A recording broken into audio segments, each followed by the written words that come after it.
Oi, meu nome é Beto Pereira. Estou em frente à estação de metrô Marechal Deodoro, como faço todos os dias, pois trabalho a 3 quadras daqui, na instituição Laramara. Todos os dias, cruzo embaixo do Minhocão. E apesar de não enxergar, posso sentir os odores e os cheiros, a poluição enroscando-se em meu palato. Eu ouço barulhos, ruídos e todos os sons. E percebo toda a irritação que esse ambiente ecoa.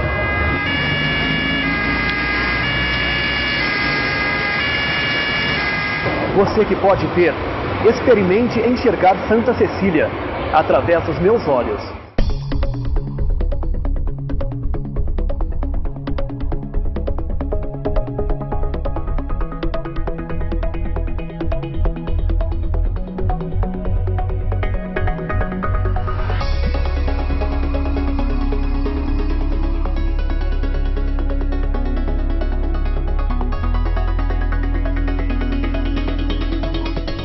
Esse bairro aqui é Santa Cecília. Todo mundo fala Santa Cecília, né? Aqui é Santa Cecília. Bairro Santa Cecília. Santa Cecília, né? Eu considero Santa Cecília. Pra mim, eu acho que é Higienópolis. Barra Funda. Campos Elíseos. Vila Buarque, São Paulo. Desse lado é Barra Funda. Do outro lado da rua, Santa Cecília. Dou uns 300 metros para frente, é Campos Elíseos. Na minha numeração, na Vila Buarque. Outros falam Cerqueira César. Ouve falar que já virou Higienópolis. Que até quem diz que é A divisa. Entre Barra Funda e Santa Cecília. Vila Buarque ou Santa Cecília. Correspondência vem como Barra Funda, como Santa Cecília. da Santa Cecília.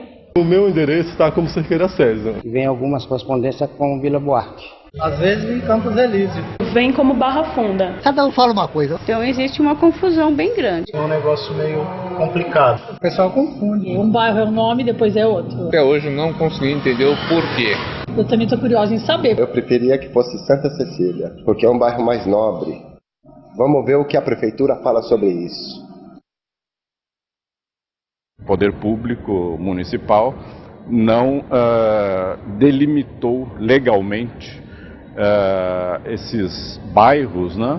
O plano diretor de 2002 mencionava a necessidade de se ter uma lei definindo os perímetros de bairros, mas isso até agora é uma questão em aberto ainda. Quem começou a fazer essa confusão de o que está aonde? Não foram as pessoas, foram as próprias instituições. A própria cidade, através do seu planejamento urbano muito fraco, vai criando nomes com leis de uso de solo que vão fracionando os espaços. Para entendermos melhor essa história de crescimento desordenado da cidade, vamos começar do começo, isto é, do surgimento deste tradicional bairro no centro de São Paulo. Na primeira metade do século XIX, o lado oeste de São Paulo, depois da Praça da República, era uma imensidão de terras praticamente vazias e inabitadas. Mas 2 importantes caminhos que partiam do centro passavam por ali. O caminho para Sorocaba, ou Caminho das Tropas, onde hoje fica a Rua da Consolação, cruzava o aldeamento de Pinheiros, onde a cidade se abastecia de verduras. E o caminho para Jundiaí, ou Estrada para Campinas, que seguia pela Rua das Palmeiras, a partir do Largo de Santa Cecília e ia em direção a Goiás. 2 capelas marcavam o início de cada um desses caminhos. A Capela de Santa Cecília e São José, no caminho para Jundiaí, e a Capela da Consolação, no caminho das Tropas. O surgimento de qualquer cidade começa pela abertura de estradas. Depois chega o comércio para atender ao público que passa por ali e, por último, instalam-se os moradores. Com o início do funcionamento da ferrovia que ligava Santos a Jundiaí, isto é, a ligação rápida e eficiente do interior rico produtor de café ao mercado externo consumidor, em pouco tempo, São Paulo enriqueceu e virou o centro da província. E é no bairro da Luz e Campos Elíseos que inicialmente todos os ricos agroexportadores constroem seus palacetes. Não demorou para os terrenos do centro estarem ocupados, mas a cidade precisava continuar a crescer e novas famílias de novos ricos do interior também queriam aproveitar a vida chique da capital paulista. Era claro que o crescimento de São Paulo atravessaria o recém-inaugurado Viaduto do Chá, Seguiria pela maravilhosa Avenida São João, construída nos moldes das grandes avenidas parisienses, e seguiria em direção ao oeste, onde praticamente só existiam plantações de chá.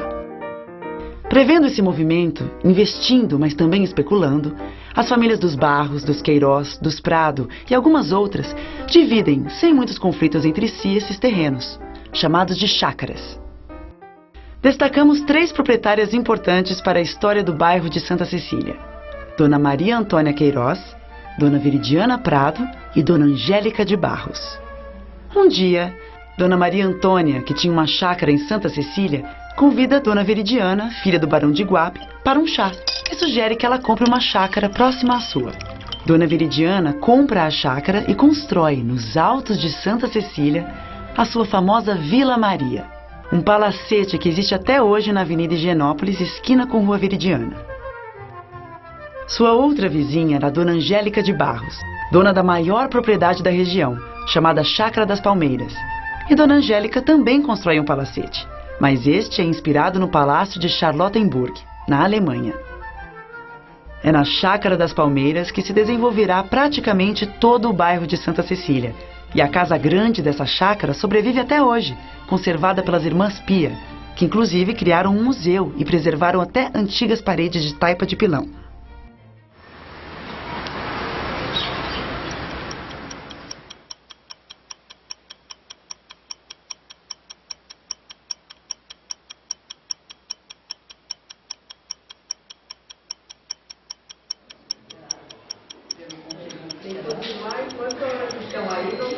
Ele era advogado na Cúria de São Paulo. Dinheiro ele conseguiu através de um donativo vindo do juiz, e que pegou o dinheiro que foi apreendido aí de uns traficantes, e esse dinheiro foi distribuído para várias obras de caridade em São Paulo, inclusive a Casa Pia São Vicente de Paulo. Nós somos Ana Isabel, Maria Beatriz e Ana Teresa Monteiro de Barros. Nós somos trisnetas da baronesa Maria Angélica de Souza Queiroz Barros. A família Barros é uma das mais antigas da história de São Paulo. Antônio Paz de Barros casou-se com sua prima, Antônia Paz de Barros, que era filha de Antônio Paz de Barros, casado com Gertrudes de Aguiar Barros, que era irmã de Leonarda de Aguiar Barros, casada com Bento Paz de Barros, este, pai de Antônio Paz de Barros. Complicado, não? Mas esse é apenas um exemplo da complexa e extensa relação de parentesco do grupo familiar dos Barros. No dia saída da igreja, a baronesa, a Maria Angélica, a rua, o casal, alguma coisa, e eu contei pro porteiro: olha, sabe que eu sou muito importante, porque eu sou descendente da Avenida Angélica, não sei o que, ele só me chama de baronesa. Como vai a senhora, baronesa? Ai, meu Deus! Dona Angélica de Barros, filha do barão Souza Queiroz, neta do senador Vergueiro e também do brigadeiro Luiz Antônio, loteia sua chácara e os lotes são maiores quanto mais perto da Avenida Higienópolis. Então, os lotes menores ficam perto do Largo de Santa Cecília e os maiores na área alta, próximos ao bairro de Higienópolis. Por quê? Higienópolis significa cidade ou lugar da higiene. E esse loteamento era um dos poucos da cidade com fornecimento de água e esgoto. Isso foi o tema principal da publicidade na venda dos lotes. Ficava implícito também que Higienópolis, no alto, era mais distante das margens barrentas e alagadiças do rio Tietê e da Barra Funda, bairro de imigrantes mais pobres. Mas o cruzamento de duas ruas, Avenida Angélica e Alameda Barros, que leva o sobrenome do falecido marido de Dona Angélica, apesar de estar na parte baixa dos terrenos, virou área nobre. E todas as ruas perto dali têm o nome de parentes ou pessoas importantes relacionadas aos Barros. É claro que a chegada dos ricos fazendeiros a São Paulo, vindos principalmente de Sorocaba e Itu, não deixou de provocar animosidade na sociedade paulistana. E a busca de legitimação social obcecava famílias como a dos Barros, vindos de Rio Claro, e sem dúvida dominava praticamente todo o seu grupo social, fazendo com que copiassem os padrões comportamentais da grande burguesia internacional, por sua vez fascinada pela velha cultura aristocrática europeia. Além de investirem em diferentes áreas influentes da sociedade paulistana, tornando-se presidente de empresas de serviços públicos de água e esgoto, donos de jornais, clubes de engenharia, empresas de exportação e outros, para garantir distinção social e reafirmar prestígio político, alardeiam status por meio da ostentação, sinais exteriores de riqueza e poder. Luxo, conforto, elegância, relações sociais importantes e gastos vultosos com obras de benemerência, tudo isso era importantíssimo para reafirmar o poder dessa nova classe dominante.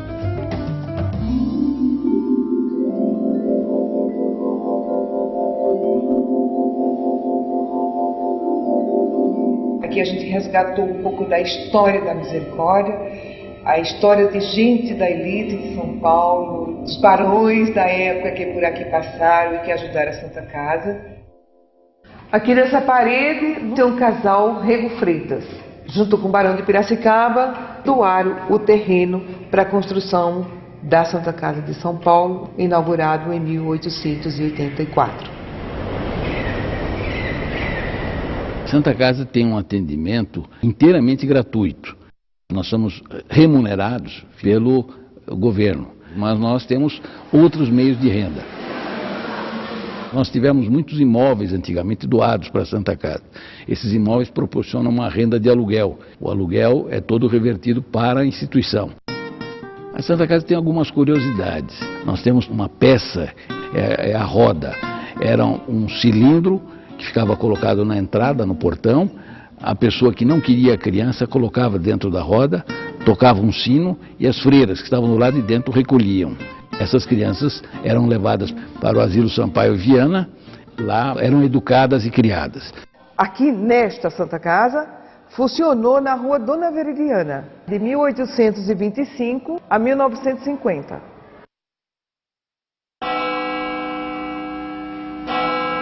Durante o Império, a igreja no Brasil é apadrinhada real. Depende do imperador para sobreviver. Mas com a proclamação da República, em 1889, a igreja deixa de receber os recursos provenientes da gestão de cemitérios, registro civil, de óbito e outros, que passam a ser responsabilidade do Estado. Então, a rápida ascensão dessas famílias ricas em São Paulo abre uma oportunidade única para a igreja. Ela percebe que o poder econômico concentrado na corte imperial, localizada no Rio de Janeiro, está mudando e se alia a essa nova elite agroexportadora paulistana. Um dos primeiros movimentos desses novos tempos acontece exatamente na pequena capela de Santa Cecília e São José. Graças a uma irmandade leiga que doa o terreno, a construção, as alfaias e os recursos em dinheiro, a capela se transforma em paróquia. O primeiro pároco indicado é Dom Leopoldo, que, sabendo ser fundamental para a igreja manter uma aliança firme com a elite, costura essa aliança com maestria. Essa história dessa aliança é interessante porque é um ápice de poder econômico do bairro nesse momento histórico. Quem comandava São Paulo estava doando para a Capela de Santa Cecília, não estava dando para a Sé. Dona Veridiana chega a dar numa doação R$1 milhão. Com essas doações, Dom Leopoldo conseguiu, por exemplo, encomendar para a paróquia as belíssimas telas de Benedito Calixto. Expostas nas paredes da igreja, elas ilustram duas histórias: a de uma santa e a de um bandeirante. Traficante de índios em Itanhaém, o bandeirante Pero Correia, na metade de sua vida, converteu-se à religião católica, entrou para a ordem jesuítica, mas, ironia do destino, foi morto por índios numa campanha missionária. A sua história é contada como se fosse a de um santo, com o mesmo grau de importância de Santa Cecília. E não se conhece na história de pinturas religiosas a entronização de uma pessoa que não seja santa. Um dos benefícios do afluxo de muito dinheiro e investimentos no futuro desenvolvimento do bairro foi, por exemplo, a construção do primeiro prédio modernista de São Paulo, levantado em 1927.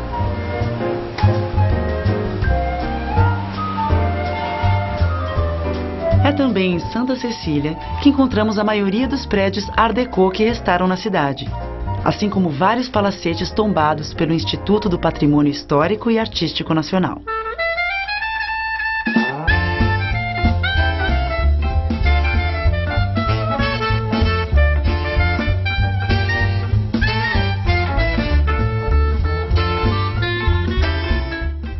Os anos 30 e 40 ainda são lembrados por muitos como o apogeu do bairro.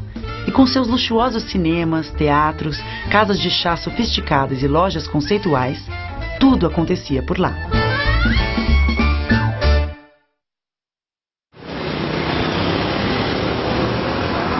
Esta é a primeira rua de Santa Cecília. Ela se chamava Rua da Alegria, posteriormente renomeada para Rua do Paraíso. Atualmente, chama-se Rua Sebastião Pereira. Neste prédio ficava a loja Exposição Clipper, onde pela primeira vez no Brasil ofereceu-se crediário. Ela foi a precursora dos primeiros shopping centers do Brasil. Aqui também foi instalada a primeira escada rolante de São Paulo. As pessoas vinham à Casa Clipper pelos cabeleireiros, restaurantes, desfiles de moda ou simplesmente para subir e descer de escada rolante.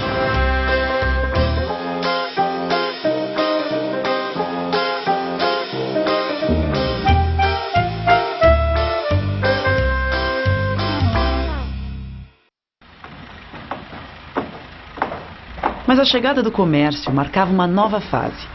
E a elite vai embora de Santa Cecília.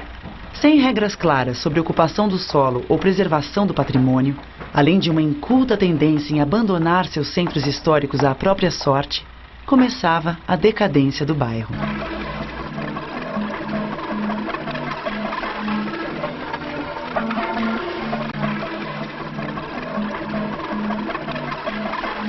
Nos anos 70, ele sofreu uma intervenção do ponto de vista urbanístico bastante problemática, que foi a implantação do elevado Costa Silva.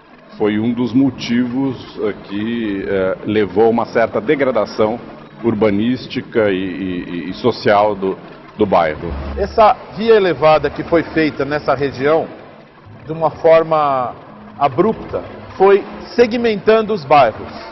O que era uma união em torno da Avenida São João, coroada pela Praça Marechal Deodoro, pela própria Santa Cecília, foi se subdividindo. A história do bairro é marcada por essa curva de crescimento e de um momento de decadência, quando ele foi cortado ao meio pela via elevada. O metrô, as avenidas, as praças são melhoramentos urbanos. O elevado Costa Silva é um pioramento. A poluição gerou uma decadência de tal forma nessa região, nessa cidade e principalmente nesse bairro, que parece que ele encolheu. O encolhimento é demográfico. Toda essa área central da cidade perdeu população, sobretudo nos anos 80, 90 e provavelmente ainda no início agora da década de 2000. Santa Cecília não é um bairro para vender hoje. Porém, Higienópolis é, a Barra Funda é. Higienópolis, até pelo próprio nome, que vem ligado a uma questão de saúde, salubridade, é um lugar bom, mais alto. A Barra Funda virou cult e está se transformando uma espécie de um Sorro novo da cidade. Empreendimentos imobiliários localizados no que se pode denominar Santa Cecília, eventualmente assumem a denominação de que estão localizados em Higienópolis por uma questão mercadológica e de vendas imobiliárias. Todo mundo quer morar em Higienópolis, mesmo que seja Santa Cecília. Eu vendo em Higienópolis, quem compra sabe que é Santa Cecília e diz que está em Higienópolis.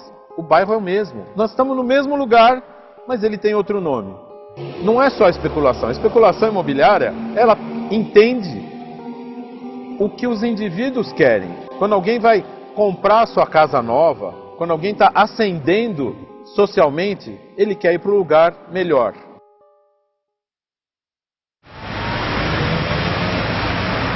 Santa Cecília é um bairro atraente e multante. De dia é uma coisa, de noite é outra. E mesmo com problemas, passa por um renascimento.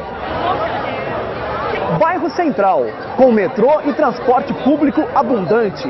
Muitas universidades instalaram-se aqui e a população jovem acompanhou.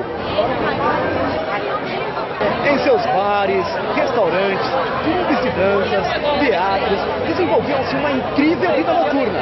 E hoje o bairro é uma importante diversão de São Paulo.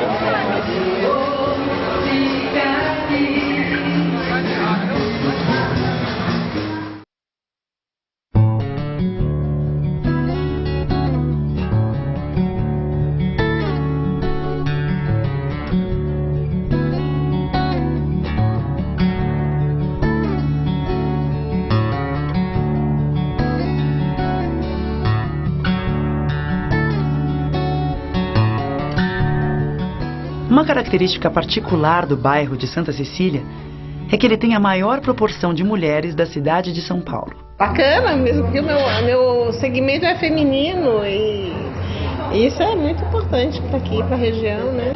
Eu acredito que deve ser mesmo. Tem muita mulher na região. São 60 e poucos mil habitantes, acho que se não me engano 35 mil mulheres e 28 mil homens. O que a gente pode levantar como hipótese é a questão nessa área de ocupação mais antiga do centro, né, há uma população mais idosa presente. E as mulheres nas faixas etárias maiores são predominantes pela própria dinâmica demográfica.